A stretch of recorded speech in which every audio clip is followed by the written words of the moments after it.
Son Doucet, la parole est à Patrick Hetzel pour le groupe UMP. Merci beaucoup, Monsieur le Président. À mon tour, je voudrais en profiter pour remercier Colette Langlade pour le travail réalisé, ainsi que l'administrateur qui a travaillé à ses côtés, parce que effectivement, et ce sera mon premier point, une remarque de forme. Évidemment, les conditions dans lesquelles ce travail est effectué sont particulièrement difficiles, donc il convient de le saluer, parce que sur la forme, on peut clairement dire que les parlementaires sont malmenés.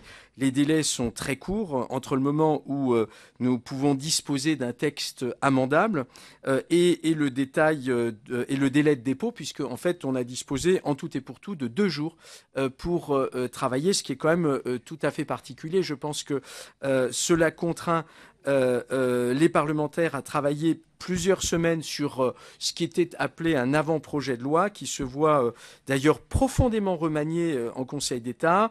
J'en veux pour preuve, les conseils de prud'homme sont sortis du texte.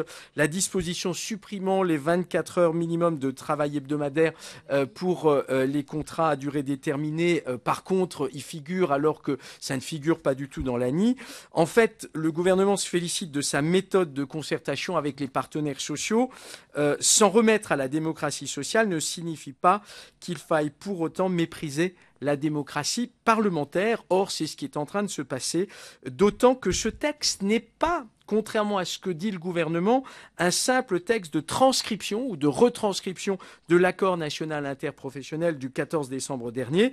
Le gouvernement s'en sert également comme d'un véhicule législatif sur la représentativité patronale et l'inspection du travail, qui sont des sujets qui n'étaient absolument pas abordés au cours de l'ANI. Et d'ailleurs, on peut se demander si là, on respecte bien l'esprit qui avait prévalu.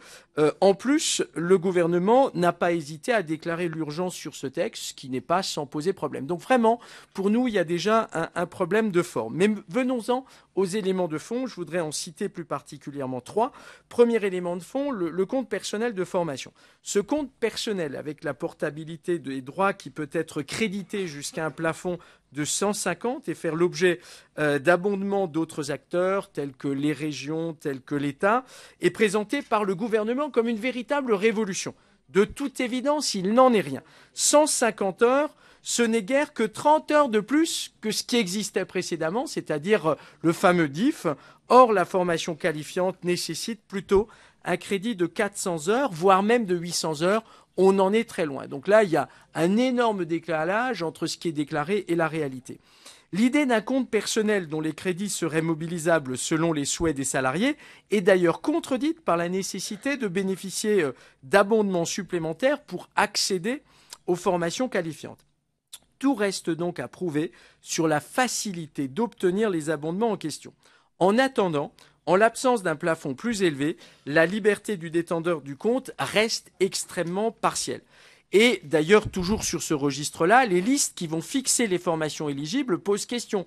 Non seulement ces listes sont multiples, liste des branches, des régions, de l'État, liste destinée aux salariés, aux demandeurs d'emploi, ce qui pose fondamentalement le problème de l'articulation et des capacités réelles de codécision des acteurs, mais elle représente également une contrainte pour le salarié ou le demandeur d'emploi, sachant qu'elle s'ajoute aux listes évidemment déjà existantes à travers les répertoires des métiers, les inventaires déjà existants. On voit donc là un écart entre la soi-disant simplification administrative et ce que l'on est en train de nous proposer. Deuxième élément, l'apprentissage. Alors que le président de la République maintient son objectif de 500 000 apprentis pour 2017, son gouvernement prend des décisions contradictoires et floues depuis plusieurs mois qui déstabilisent d'ailleurs les entreprises. Pour mémoire, le projet de loi de finances a divisé par 2 le crédit d'impôt apprentissage et supprimé l'indemnité compensatrice forfaitaire pour la remplacer par un dispositif de compensation, d'ailleurs au détriment des régions. D'ailleurs, l'ARF est en train d'indiquer qu'elle voit là un écart entre ce qui avait été affirmé. De plus, la réforme de fusion de la taxe d'apprentissage, figurant dans le projet de loi de finances rectificatif qui nous avait été présenté en fin d'année, a été censurée par le Conseil constitutionnel et ne figure pas pour l'instant dans ce projet de loi. Donc ce texte marque le désengagement de l'État qui transfère la gestion des CFA aux régions sans pour autant évidemment assurer le financement. Donc c'est toujours la même chose. L'État transfère sans compenser. Je note ça parce que, encore une fois, toutes les collectivités subissent cette difficulté.